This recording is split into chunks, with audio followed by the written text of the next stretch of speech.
देखा जाए तो 12th बोर्ड के लिए, जेडब्ल्यू के लिए और नीट के लिए सबसे इम्पोर्टेंट टॉपिक है ये शिफ्ट। और ये पूरा का पूरा डिपेंड से real depth and apparent depth के ऊपर। बहुत सारे लोग हम जैसे कि एक ग्लास लेते हैं, उसकी एक साइड कोई ऑब्जेक्ट है और उसकी दूसरी साइड से हम देख रहे हैं, तो वो लाइट जैसे ही एक मीडियम से दूसरे मीडियम में पास आउट होकर आएगी तो थोड़ी सी बेंड हो जाएगी, और ये बेंड होने के कारण जो रेज है वो अपने ओरिजिनल जो वे है या तो ओरिजिनल जो पाथ है उस पाथ को छोड़ के उसके पैरेलल एक दूसरे पाथ पे चले जाते हैं, और ये जो कोई प्रोसेस है उसे वो क्या बोलेंगे, शिफ्ट। तो समझने के लिए सबसे पहले हम एक क्लास फ्रेम बनाते हैं। मान लो कि सबसे पहले हेडिंग रेडी, कॉपी पेन निकाले ना, shift through a glass slab, ठीक है, shift through a glass slab. थोड़ा सा कॉपी पेन इसलिए निकालने के बोल रहा हूँ क्योंकि यहाँ जो हम डेरिवेशन करने वाले हैं वो डेरिवेशन लिखना बहुत जरूरी है, और शिफ्ट का फॉर्मूला आने के बाद उस पर बनने वाले क्वेश्चन खास करके सब नोट डाउन कर लेना। Shift through a glass slab, मान लो कि हमारे पास यहाँ है एक ग्लास स्लैब है हमारे पास, जिसकी थिकनेस है हमारे पास टी। कितनी है थिकनेस, लगभग टी जितनी थिकनेस है, ये हमें पता नहीं है, बस टी जितनी थिकनेस है, और रिफ्रैक्टिव इंडेक्स है ग्लास का म्यू। रिफ्रैक्टिव इंडेक्स कितना है, म्यू। अब मान लो कि यहाँ पर हम एक प्रिंसिपल एक्सिस बना रहे हैं, और इस एक्सिस पे कोई यहाँ पर या तो हाँ यहाँ कोई एक ऑब्जेक्ट है जिसको हम लिख रहे हैं ओ। क्या लिख रहे हैं, ओ। यहां से अब लाइट रेज यहां जा रही है, ये लाइट पहुंच गई यहां पर, ठीक है। अब जैसा कि हम जानते हैं कि जब लाइट रेज एक मीडियम से दूसरे मीडियम में जाती है, चाहे वो रेयर से डेंसर जाए, चाहे डेंसर से रेयर जाए, और नॉर्मल से बेंड होती है। तो यहाँ पर मान लो कि बाहर का जो रिफ्रैक्टिव इंडेक्स है ये एयर है, और एयर का refractive index mu is equal to है 1, ठीक है। तो एयर से ग्लास में जा रही है, मतलब एयर क्या होगा, रेयर मीडियम, रेयर से डेंसर जा रही है, मतलब क्या होगा, यहाँ अगर हम नॉर्मल ड्रॉ करें, यहाँ नॉर्मल ड्रॉ कर रहे हैं, तो रेयर से डेंसर में जा रही है, क्या होगा, टुवर्ड द नॉर्मल, नॉर्मल की और ऐसे बेंड हो जाएगी, क्या होगी, टुवर्ड द नॉर्मल ऐसे बेंड हो जाएगी और ऐसे पास हो जाएगी।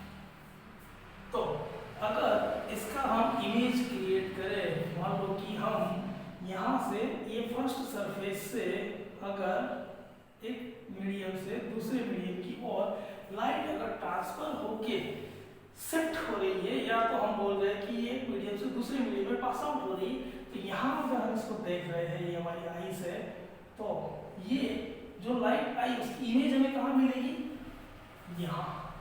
ये जो लाइट आई, लाइट रेज को अगर आप ऐसे बैकवर्ड मूव कराओ, मतलब प्रोजेक्शन करो, तो यहाँ कहीं पर भी इमेज बनेगी, ये है इमेज, ठीक है।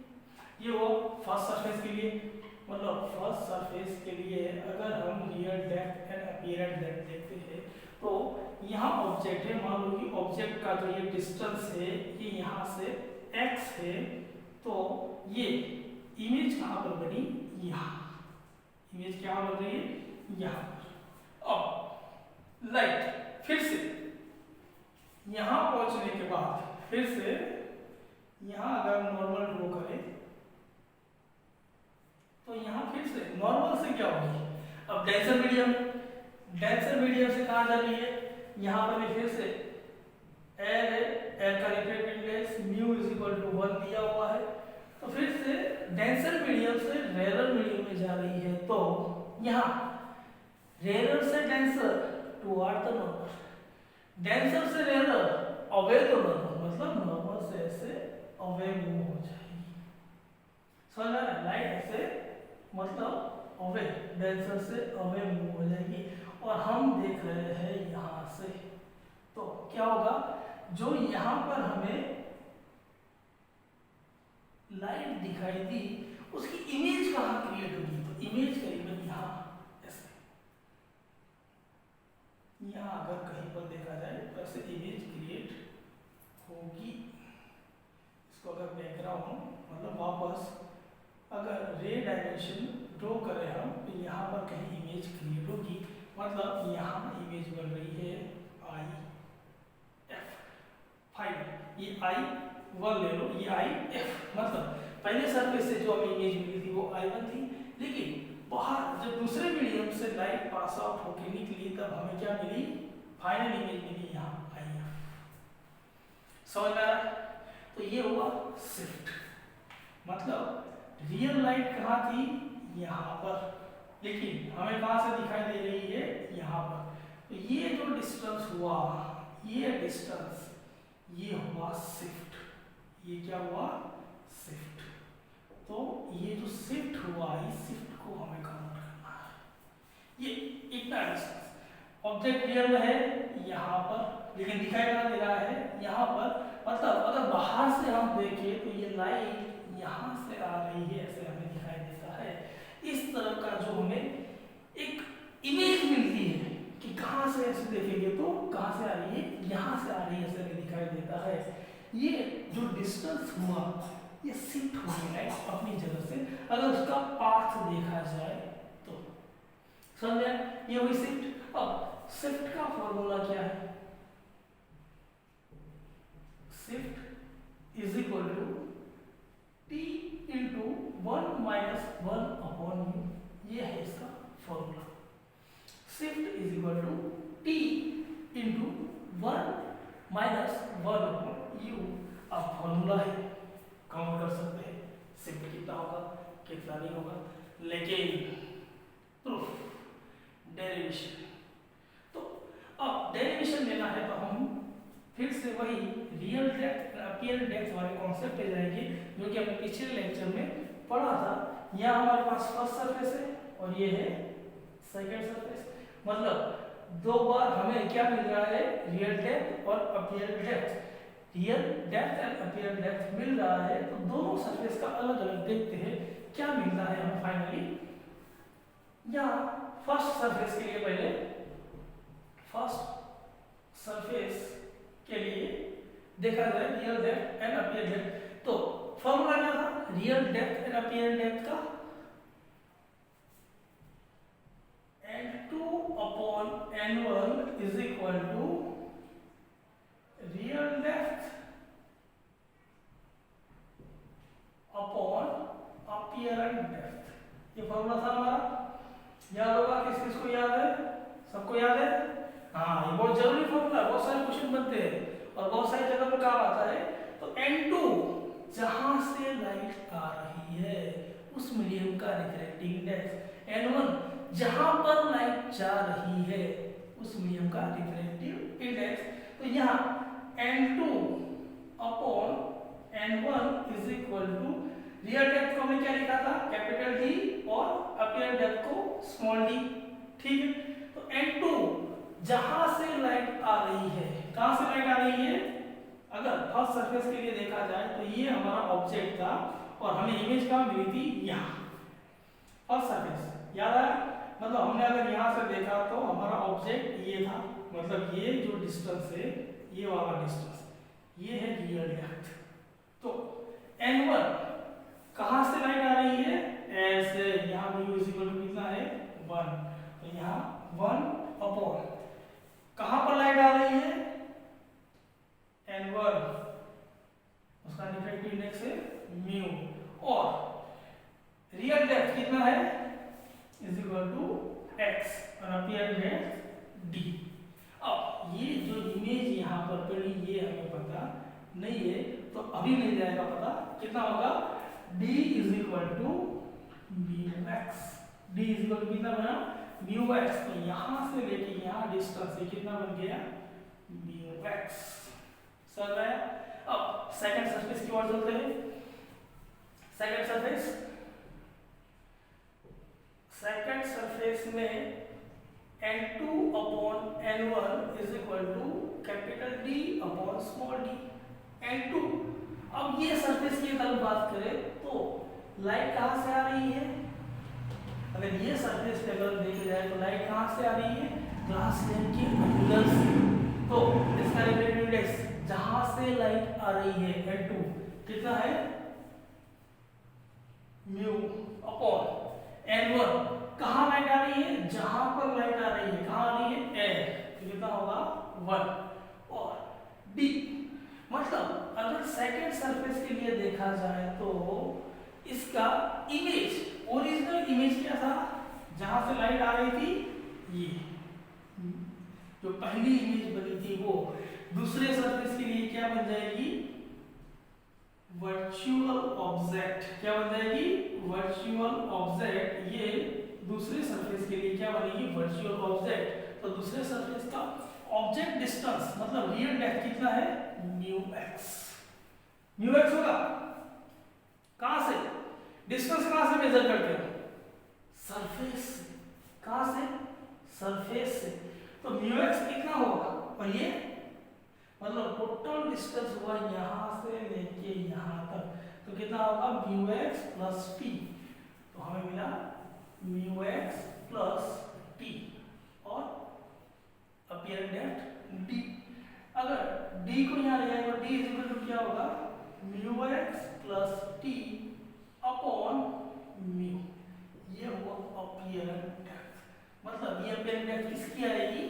इसकी। यहाँ ये जो मिली हमें वो ये डिस्टेंस कितना है हमें? Mu X plus T upon mu. ये वाला डिस्टेंस ये जो मिला। अब हमें क्या ढूंढना है? शिफ्ट मतलब ये वाला डिस्टेंस। तो मान लो कि यहाँ पर हम पॉइंट ए लिखते हैं। तो अगर इतना डिस्टेंस हमें ढूंढना है, इतना मतलब यहाँ से लेके ये डिस्टेंस हमें ढूंढना है तो क्या कर सकते हैं हम? क्या कर सकते हैं? यहां से लेके O से लेके A तक का डिस्टेंस, O से लेके A तक का डिस्टेंस माइनस यहां IF से लेके O तक का डिस्टेंस अगर हम यहां ले ले ये, तो ये जो बीच वाला डिस्टेंस है इसकी हमें जरूरत है। ये वाला डिस्टेंस हमें मिल जाएगा जिसे हम शिफ्ट कहते हैं। तो यहाँ O से लेके A शिफ्ट का इस इक्वल टू क्या लिख सकते हैं हम? यहाँ shift is equal to OA minus IFA। OA minus IFA। OA कितना है? OA O से लेके सरफेस x और स्लैब की जो डेप्थ है या तो स्लैब की जो थिकनेस है वो कितनी है? t। तो कितना होगा? OA is equal to x plus t minus IF से A। अब IF से लेके A कितना होगा? IF से लेके A ये कितना मिला हमें? ux plus T mu X plus T upon mu. समझ में ना? ये डिस्टेंस IF से लेके ये डिस्टेंस कितना मिला हमें? Mu X plus T upon mu. अगर एलसीएम ले म्यू यहाँ जाए तो mu X plus mu T minus mu X minus अंदर जाएगा तो minus T upon mu. Mu X plus और म्यू एक्स माइनस कट हो गया। बचा क्या हमारे पास? Mu T minus T upon mu. T को कॉमन ले ले, क्या आएगा हमारे पास? T is equal to mu minus 1 upon mu.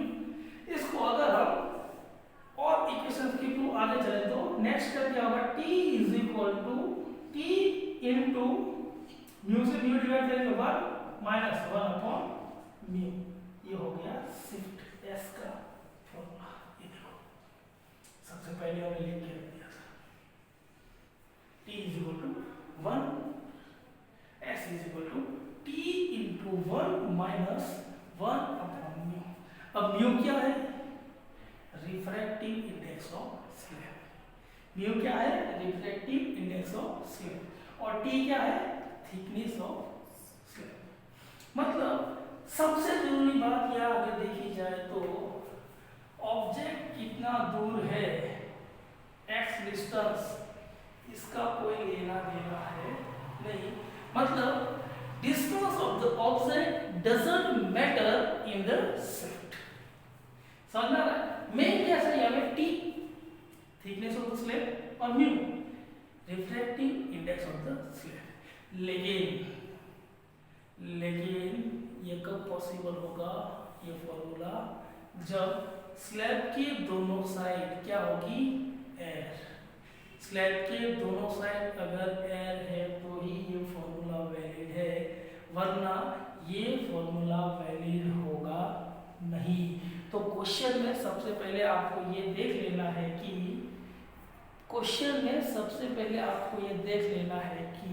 Slab के दोनों साइड मीडियम कौन सा दिया हुआ है।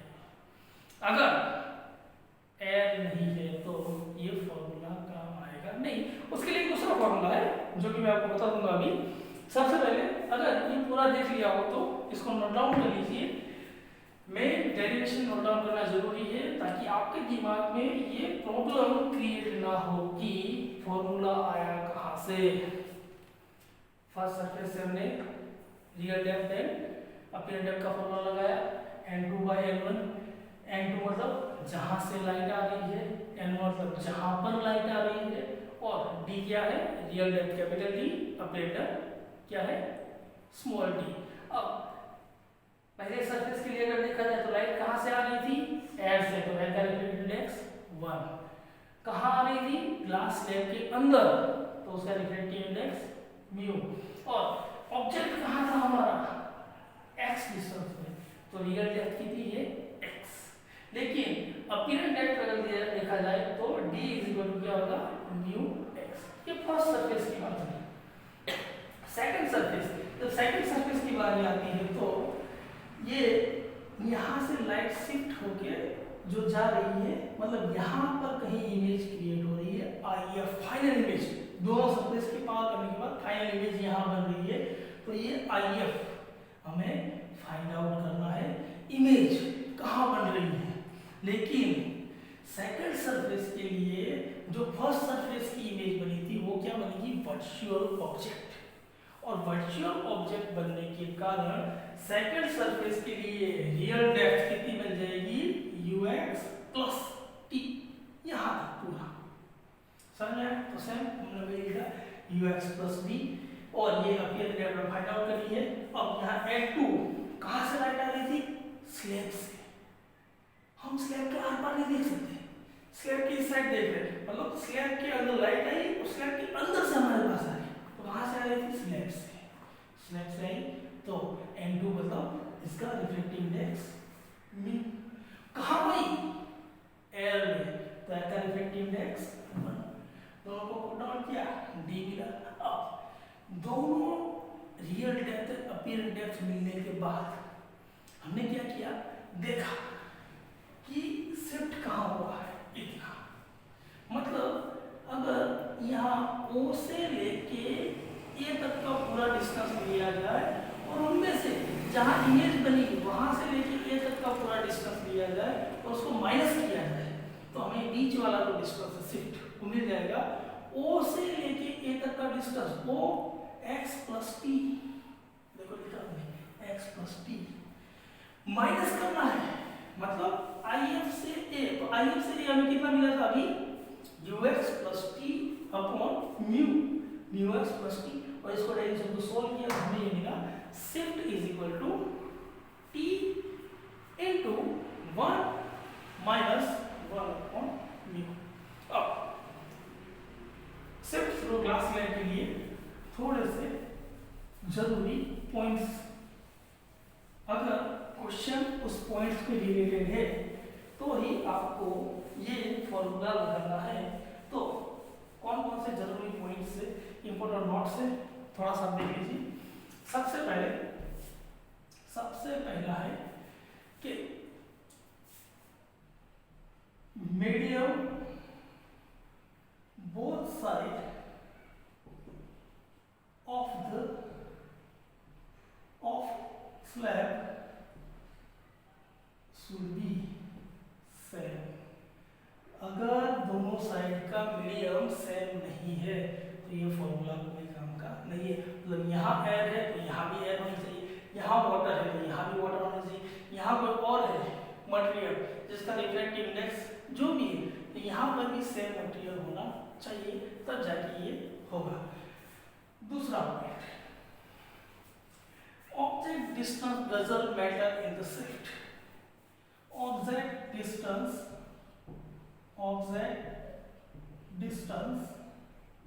doesn't matter in the shift। मतलब शिफ्ट के फॉर्मूले में ऑब्जेक्ट डिस्टेंस, ऑब्जेक्ट कितना दूर रखा है 10 सेंटीमीटर, 15 सेंटीमीटर, 20 सेंटीमीटर, उससे कोई लेना देना है नहीं। हमें उसकी थिकनेस से लेना देना है कि ग्लास स्लैब की थिकनेस कितनी है। तीसरा, if the both side medium is air, then shift is equal to क्या होगा T into 1 minus 1/μ। म्यू क्या है? Refractive index of slit.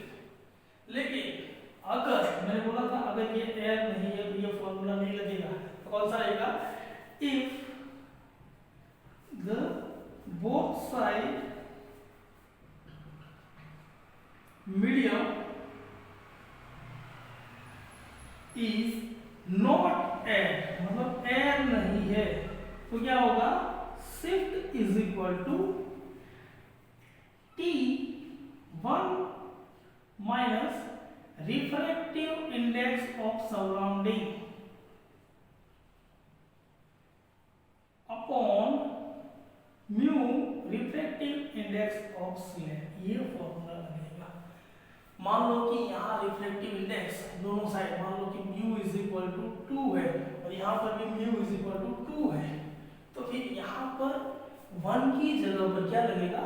Surrounding refractive index. मतलब दोनों साइड में जो रिफ्रैक्टिव इंडेक्स होगा वो यहाँ पर रखा जाएगा। ये दोनों फर्क है, देखो एयर के लिए है तो डायरेक्ट 1/μ और एयर के लिए नहीं है तो ये फॉर्मूला लगेगा। ठीक है। अब सबसे जरूरी बात, इसको लिख लो, नोट डाउन कर लो, ताकि जब फॉर्मूला लगाओ तो आपको पता रहना चाहिए कि आप क्वेश्चन के हिसाब से ही कौन सा फॉर्मूला लगाना है देख पाओ। और फिफ्थ पॉइंट है इसका, if shift is positive, it means shift in the direction of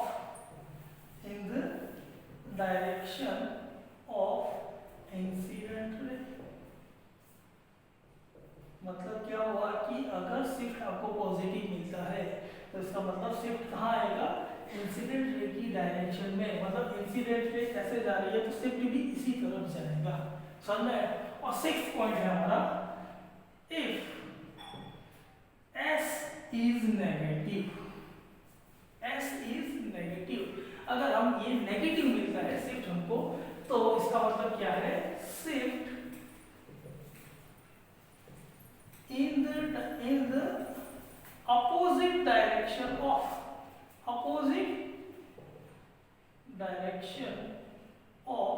incident ray. इसका मतलब ये हुआ कि अगर आपको शिफ्ट की वैल्यू नेगेटिव मिलती है तो तो इंसिडेंट रे की ऑपोजिट डायरेक्शन शिफ्ट होगी, मतलब शिफ्ट यहाँ इस साइड नहीं हो सकती है। अगर वो पॉजिटिव आ रही है तो मतलब कि इंसिडेंट रे जो है उसी की डायरेक्शन में आगे बढ़ रहा है।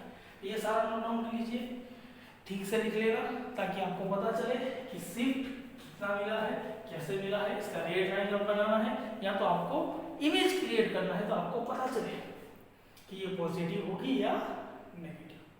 ठीक है, लिख लिया, थोड़ा जल्दी कीजिए, फटाफट लिखना जरूरी है, नोट्स बहुत जरूरी है। नोट्स रहेगी तो आपके काम आएगी बोर्ड के एग्जाम में भी, जेडब्ल्यू में भी और नीट की एग्जाम में भी। अगर लिखा नहीं है तो फिर भूल जाओगे। लिख लिया, ओके। अब क्वेश्चन जब तक नहीं करेंगे तब तक पता नहीं चलेगा कि ये फॉर्मूला कहाँ लगाना है। तो अब कर देते हैं, फटाफट लिख लिया है आपने। अगर नहीं लिखा है तो बाद में वीडियो को पॉज करके आराम से देख सकते हो। ठीक है, क्वेश्चन करते हैं। क्वेश्चन है हमारे पास एक छोटा सा क्वेश्चन, इससे आपको पता भी चल जाएगा शिफ्ट पॉजिटिव और नेगेटिव कैसे आती है। तो फाइंड शिफ्ट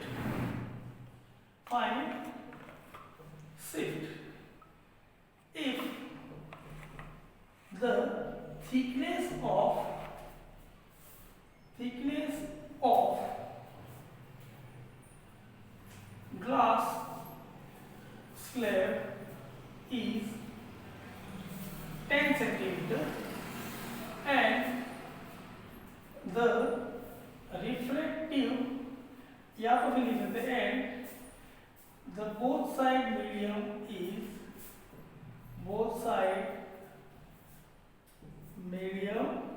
is at, आपको दिया हुआ है कि एक स्लैब है जिसकी थिकनेस है 10 सेंटीमीटर।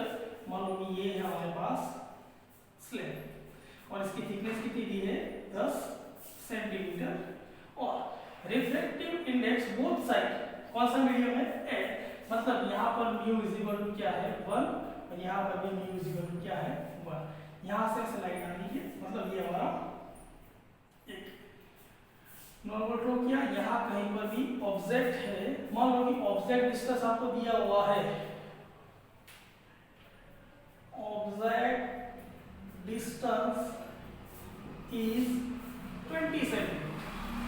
यहाँ पर कोई ऑब्जेक्ट है जिसका डिस्टेंस हमें दिया हुआ है 20 सेंटीमीटर। ठीक, फॉर्मूला क्या है, shift is equal to t 1 minus 1 upon mu, refractive index of glass दिया हुआ है हमें म्यू इज इक्वल टू 1.5, कितना दिया है 1.5। तो थिकनेस कितनी है हमारे पास 10, ऑब्जेक्ट डिस्टेंस से कोई लेना देना है नहीं, एयर है तो फॉर्मूला ये लगेगा 1 माइनस 1 अपॉन 1.5, मतलब 10 इंटू एलसीएम लिया जाए तो 1.5 माइनस 1 अपॉन 1.5। ठीक, अगर इसको सॉल्व किया जाए तो shift is equal to 10 into 0.5 upon 1.5, decimal से डेसिमल कट हो गए। ठीक है, अब यहाँ 2 से और यहाँ 3 से ऐसे इक्वल कितना आएगा 5 टू जा 10/3 सेंटीमीटर, 10/3 सेंटीमीटर ये हमें मिला शिफ्ट का डिस्टेंस। इसको आप डेसिमल में पॉइंट में लिख सकते हो 3.33, या ऐसे यूनिट कितना मिल जाएगा 3.33 सेंटीमीटर। लेकिन कैसा मिला पॉजिटिव, क्या मिला पॉजिटिव। इसका मतलब ये है कि शिफ्ट होगा किस side, in the direction of incident ray, मतलब यहाँ 3.3 यहाँ आके फिर इमेज बन जाएगी हमारी, समझ गया। अब सेम क्वेश्चन, ये तो both side medium have refractive index को आर आई लिखता हूं मैं, रिफ्रैक्टिव इंडेक्स ऑफ 2, मतलब यहाँ एवरी। सेम क्वेश्चन मतलब फॉर्मूला कौन सा लगेगा, shift is equal to t into 1 minus refractive index of surrounding upon refractive index of slab. समझ में? अब S is equal to t, t कितना है हमारे पास 10 centimetre, 1 minus refractive index of surrounding कितना है हमारे पास 2, ग्लास स्लैब का रिफ्रैक्टिव इंडेक्स 1.5, एलसीएम लेंगे तो क्या होगा 10 1.5 माइनस 2 अपॉन 1.5, यहाँ क्या होगा 10, लेकिन ये माइनस 0.5 और यहाँ पर क्या होगा अपॉन 1.5, डेसिमल से डेसिमल कट हो गया, यहाँ अगेन 2 5 जा 10 और यहाँ 3 5 जा 15, आया क्या 2 इंटू माइनस 5 माइनस 10 बाई 3, मतलब इसको लिख सकते हैं माइनस 3.33 सेंटीमीटर, ये हुआ शिफ्ट। अब शिफ्ट कितना आया 3.33 सेंटीमीटर, एक कैसा है नेगेटिव। इसका मतलब ये हुआ कि शिफ्ट कहाँ होगी इस साइड, मतलब इस साइड 3.33 डिस्टेंस पे इमेज मिलेगी और वो मतलब कि इंसिडेंट रे के ऑपोजिट डायरेक्शन में होगी, मतलब कि पीछे की ओर शिफ्ट होगा। समझ में आ रहा? समझ में? पॉजिटिव पॉजिटिव शिफ्ट क्या है, नेगेटिव शिफ्ट क्या है, अगर दोनों को समझ लिया है तो नेक्स्ट क्वेश्चन, सबसे बढ़िया क्वेश्चन, मेंस में आने वाला क्वेश्चन और क्रिटिकल क्वेश्चन जिसको हम बोल सकते हैं। थोड़ा सा ध्यान से देखना क्वेश्चन को, क्वेश्चन थोड़ा ऑड है, मतलब अगर सिर्फ देखेंगे तो आपको ऐसा लगेगा अरे बाप रे कहां से आ गया ऐसा क्वेश्चन। देखते हैं, चलो हमारे पास एक ग्लास स्लैब है, ये हो गया ग्लास स्लैब, क्या हो गया ग्लास स्लैब जिसकी थिकनेस दी हुई है 15 सेंटीमीटर, ठीक। एक और ग्लास स्लैब है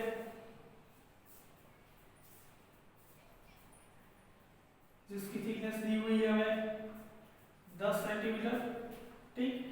एक और ग्लास स्लैब है हमारे पास, एक और ग्लास स्लैब है जिसकी थिकनेस दी हुई है हमें 20 सेंटीमीटर। यहां पर कहीं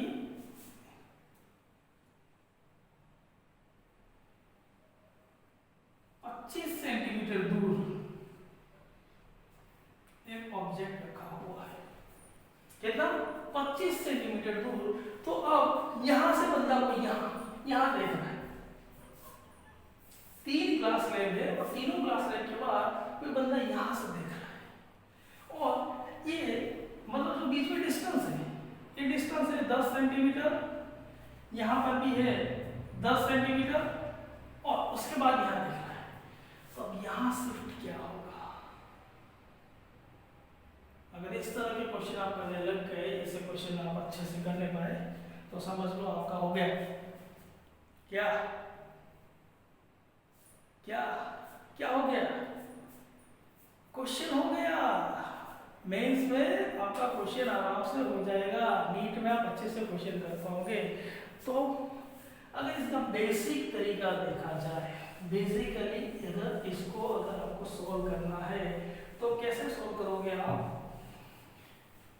सबसे पहले यहाँ 25 सेंटीमीटर से फर्स्ट सरफेस पे आप रियल डेप्थ वाला फॉर्मूला लगाओ, जो इमेज बनती है उसका सेकंड सरफेस पे फिर से लगाओ, फिर जो इमेज बनती है उसको थर्ड सरफेस पे लगाओ, फिर फोर्थ सरफेस पे, फिर फिफ्थ सरफेस पे और फिर सिक्स्थ सरफेस पे।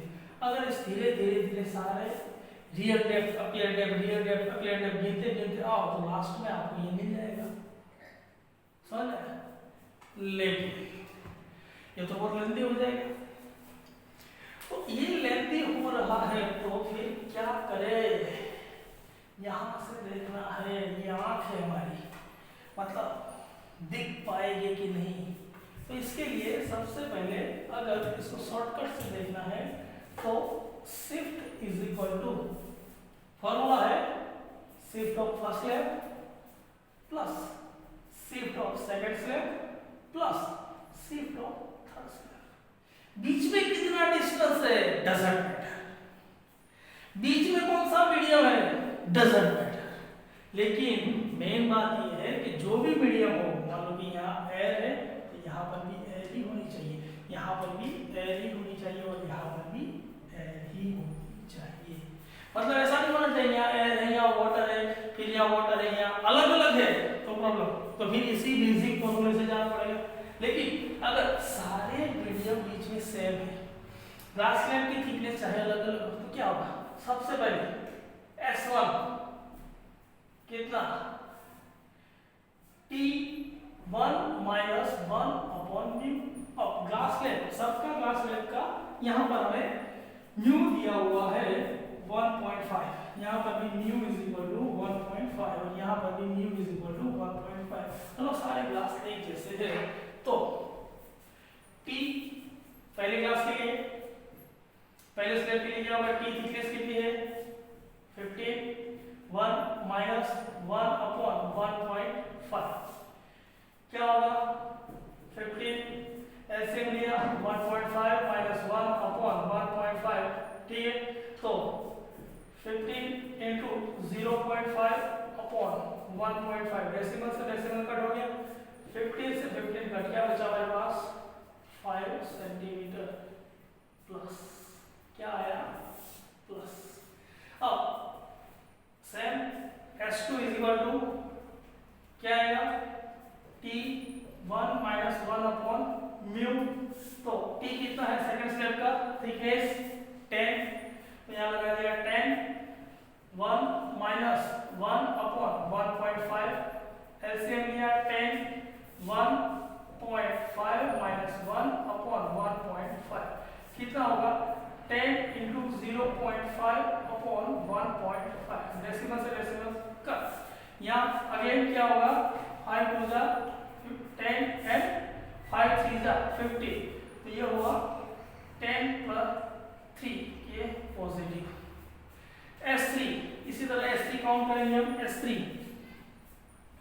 Is equal to T1 minus 1 upon mu. T कितना है हमारे पास थर्ड का थिकनेस 20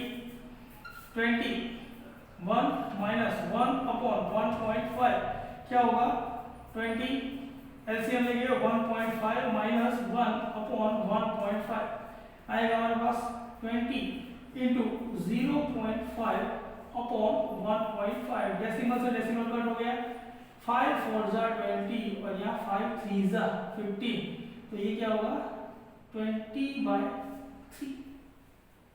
ये भी कैसा आ रहा है पॉजिटिव, मतलब कि यहाँ अगर टोटल शिफ्ट देखा जाए S is equal to S1 plus S2 plus S3, तो क्या मिलेगा हमें S1 क्या है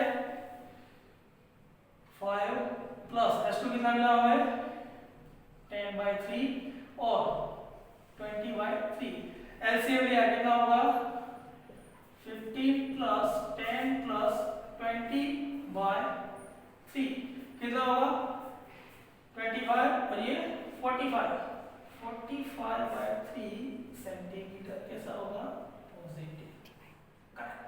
ये होगा हमारा आंसर।